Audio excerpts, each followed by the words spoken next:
What's in the box? Whatever it is, it must be pretty important, because I've traveled with it, moved it from apartment to apartment to apartment.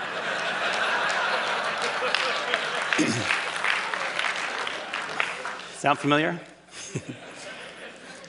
Did you know that we Americans have about 3 times the amount of space we did 50 years ago? 3 times. So you'd think with all this extra space, we'd have plenty of room for all our stuff, right? Nope. There's a new industry in town, a $22 billion, 2.2 billion square foot industry, that of personal storage.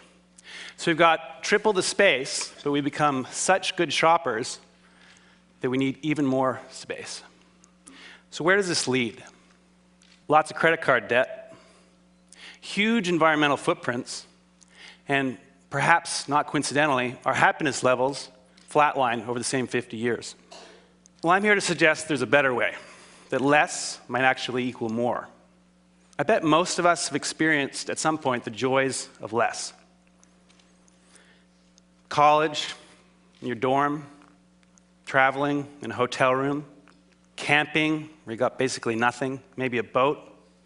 Whatever it was for you, I bet that among other things, this gave you a little more freedom, a little more time. So I want to suggest that less stuff and less space are going to equal smaller footprint. It's actually a great way to save you some money, and it's going to give you a little more ease in your life. So I started a project called Life Edited at lifeedited.org to further this conversation and to find some great solutions in this area.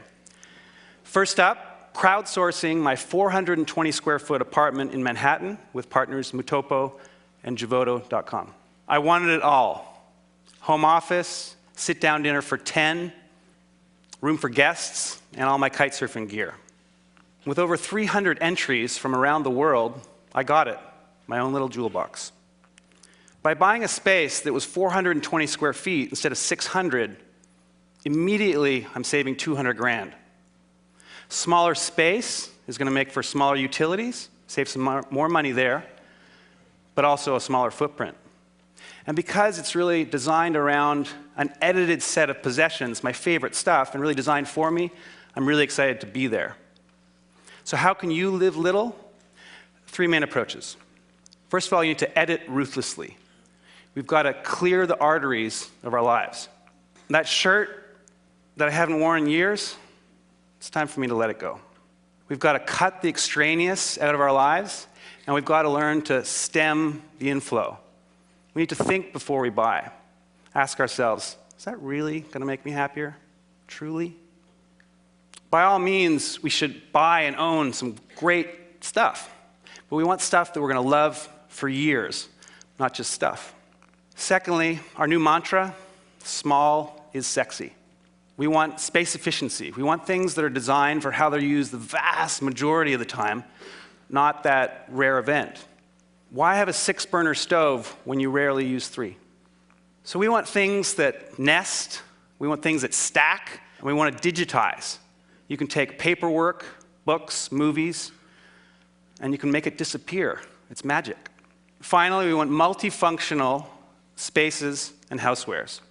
A sink's combined with a toilet. A dining table becomes a bed, same space. A little side table stretches out to seat 10. In the winning Life Edited scheme in a render here, we combine a moving wall with transformer furniture to get a lot out of the space. Look at the coffee table. It grows in height and width to seat 10. My office folds away, easily hidden. My bed just pops out of the wall, 2 fingers. Guests move the moving wall, have some fold-down guest beds. And of course, my own movie theater. So I'm not saying that we all need to live in 420 square feet, but consider the benefits of an edited life. Go from 3,000 to 2,000, from 1,500 to 1,000. Most of us, maybe all of us, are here pretty happily for a bunch of days with a couple bags, maybe small space, hotel room. So when you go home and you walk through your front door, take a second and ask yourselves, could I do with a little life editing? Would that give me a little more freedom? Maybe a little more time? What's in the box? it doesn't really matter. I know I don't need it. What's in yours? Maybe, just maybe, less might equal more. So let's make room for the good stuff. Thank you.